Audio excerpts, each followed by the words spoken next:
কথায় কথায় বিএসএফ কে এইখান থেকে দাঁড়িয়ে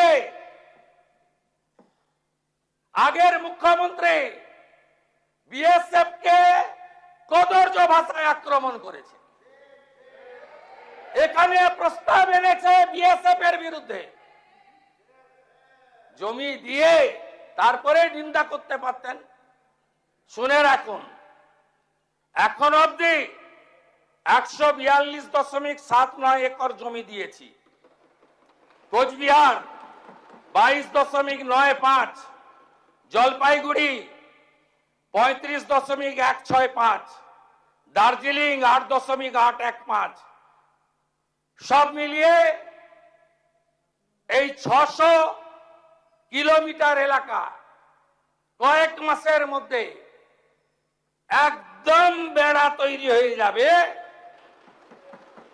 তার আগে যারা পালাতে চান পালিয়ে যান।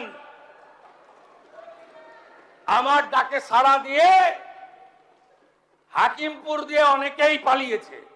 বাকি যদি আপনাদের পরিচিত কেউ থাকে তাদেরকে বলুন তাড়াতাড়ি চলে যাওয়ার জন্য। রাষ্ট্রের সুরক্ষা, রাষ্ট্রের নিরাপত্তা আর বাংলাকে সুরক্ষিত মজবুত করার জন্য এই সরকারের নীতি একদম পরিষ্কার।